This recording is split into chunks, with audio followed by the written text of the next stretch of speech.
These are the Paddletek Bantam TKO-C paddles. They come in a 12.7 and a 14.3 millimeter option. These rival the power of the new Yola Gen 3 paddles and the Gearbox Pro Power paddles. So these have a combination of being lightweight, stable, and more durable than their competitors. So let's dive into it.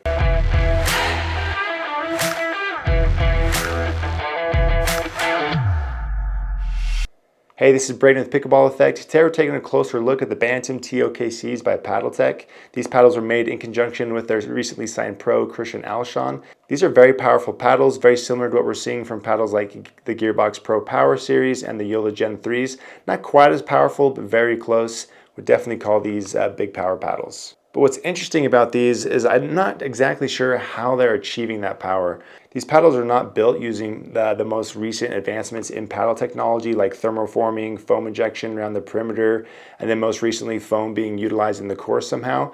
When you cut these open, it's actually very basic. All you see is the core, the facing sheets, and the edge guard. But they are using a little different core, some sort of different composite, different polymer. Must be what's giving these the power they have. But what's even more interesting is not only are we seeing this big power from what seems like very basic technology, the swing weights and twist weight numbers are actually really strong on these. So let's take a closer look at those.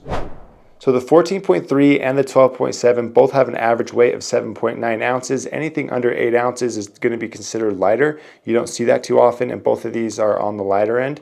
Then the swing weights are also on the lighter end for elongated shapes. So this 14.3 has a swing weight range of 115 to 117, while the 12.7 has a swing weight range between 114 and 116. So I like that the swing weights are a little bit higher when you compare to other elongated shapes that are thinner, but then they're going to be lower than elongated shapes that are 60 millimeters. So it strikes this nice balance where you get the swing weight you need to carry through the ball, but it still doesn't get too heavy on you.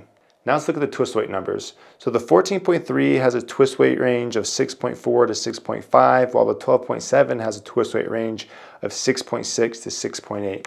So these are really strong twist weight numbers for elongated shapes, particularly for paddles that are this thin.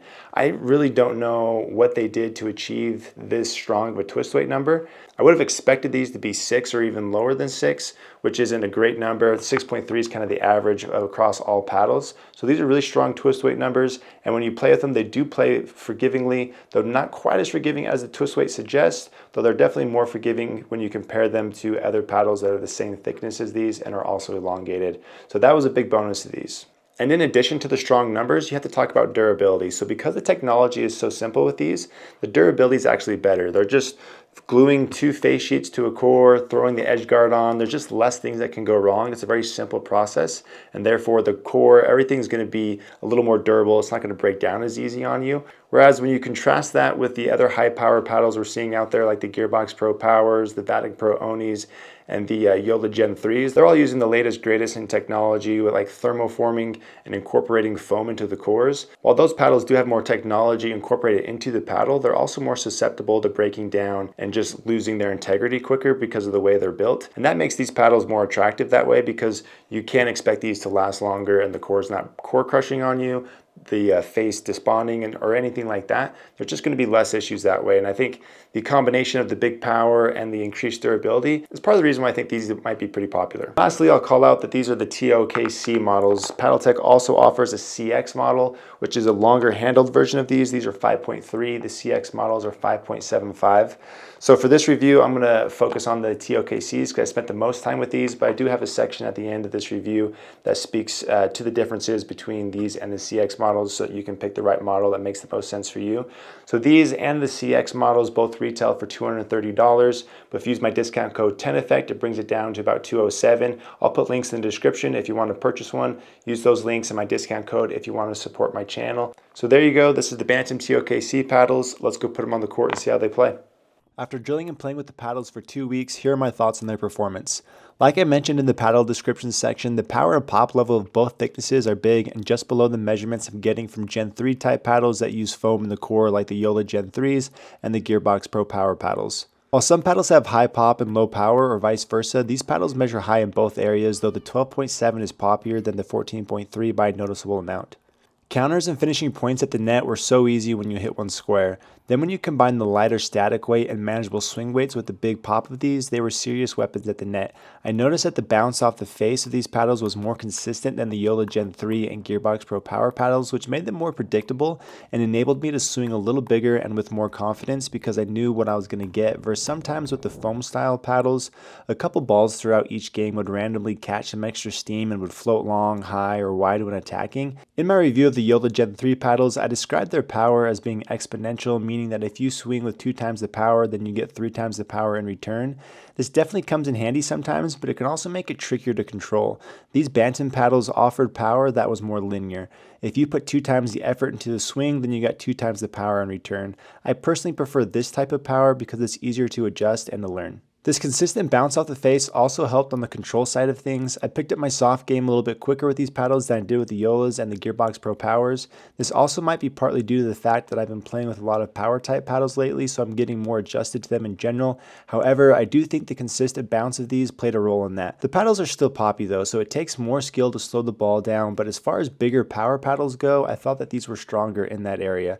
I was able to dink with them very quickly and easily. My resets came with time, though my drops are still a work in progress. For some reason with these bigger power paddles, I have a harder time dropping the ball in from the baseline because you have to use shorter strokes to keep the pace off, and it's harder for me to find a rhythm with that. Feel-wise, the 12.7 has a firmer and stiffer feel to it that's similar to a 14mm thermoform paddle, but a little denser or heavier feel to it. It offers good feedback, and if you like the feel of firmer or stiffer 14mm paddles from other brands, then you'll probably like the feel of the 12.7 over the 14.3mm option. The 14.3mm has its own feel that's tough to pin down because it doesn't compare well to other paddles out there, but the best way that I can describe it is that it has this stiffer, crisp feel to it, similar to a 16mm thermoform paddle, but a little more hollow.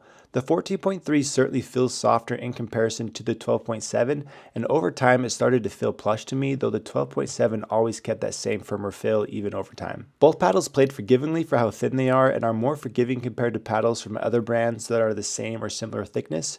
The 14.3 was more forgiving despite its twist weight being lower than the 12.7s, and it was just a little less forgiving than your typical 16mm paddle, and the 12.7 played with the forgiveness of a good 14mm thermoform paddle.